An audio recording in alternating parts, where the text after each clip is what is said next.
Okay, so the basic premise of magic for manifestation, imagine we are creating this reality. You have been creating your reality this entire time. You just didn't know it.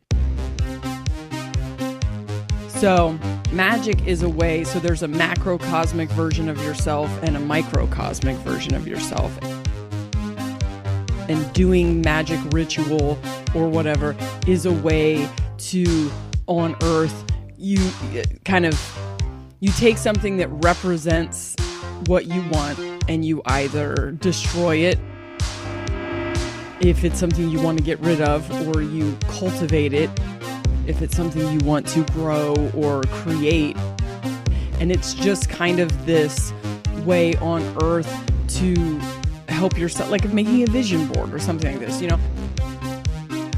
Like, I don't like the secret version of manifesting reality because I think it's way dumbed down. I love the idea. When The Secret came out, I was like, oh man, here comes this big awakening, because it became very mainstream. And I think it became very mainstream because it resonates with people. Well, I think that there is something in us that knows that we are creating this reality. But it oversimplified it. Can I talk a little bit about reality? So what it used to feel like, reality used to feel like to me, and manifesting reality used to feel like this stationary landscape. And I could create everything that I wanted through attraction. So if I wanted like love or relationships or someone to come into my life to be a part of this or whatever, that's something I would attract to myself. That's something that I would pull to myself, and you do that without force. There's something about when you want to create things, it's in your gut and you can't push too hard. So when you think I want a Netflix special and it has a desperation behind it, I'm not saying you, but like an example, it has a desperation, a need, a burning, you won't manifest it. It's this detached attraction because you're pulling it to yourself. Mm-hmm. And when you want something too bad, that pushes. So that learning how to do that, learning how to let life happen, that's where the acceptance is so important. So when this is not happening, got pushed back, and it was going to have to be a year, and I was like, that doesn't feel real, but I didn't give it any, I didn't give that loss any power, because it would have pushed it. And I accept. There's a ton of accepting things that I can't change. I make sure I can't change them first, but then I just let the thing happen. I don't give it too much power, and then it rolls back to me. And that happens all the time. This car situation where my car got stolen, and I just wanted my car back at first. And when it became obvious I wasn't going to get my car back, I was like, okay, well, everything is always happening for my benefit, even if I can't see it. So I got a really good deal on that car. I don't see how the fuck I'm going to get a better deal, but okay, I'll let this happen. And so I start looking for ways that this is in my best interest. And I realized that I could get a smaller car that is nicer.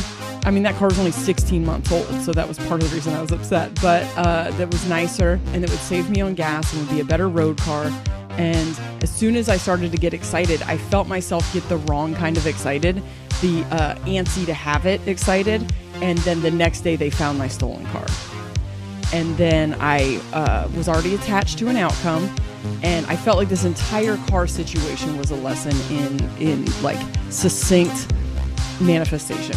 And so they found my stolen car, and I was upset, and I was like, nope, I will accept whatever reality here.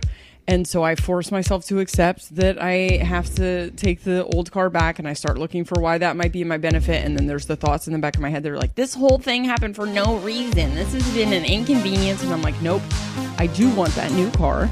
And it feels like I should be able to have that new car. And I don't know why I'm not getting it, but I will accept whatever happens.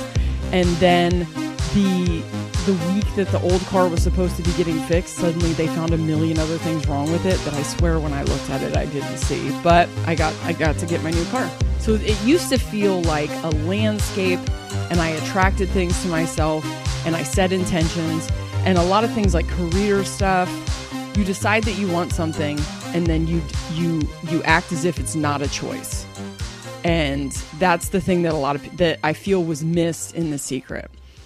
You can't just make a vision board and then go on living your life as someone who doesn't have any of those things. If you want, the example I use is if you want a new apartment. You ever seen somebody talk about how they want a new apartment or they want a new car, and then you're like, go get it. And they're like, I can't, I'm waiting to make more money. And they're just waiting for this landslide of money to appear out of nowhere, or these means to appear out of nowhere. They don't ever do it because they're keeping it somewhere that I call fantasy land, which is like back burner, and you're not making any steps towards it. But if you put that same person in a situation where their current landlord said, I'm selling this house, you got to get out, they would find a way to get that new apartment because they have to.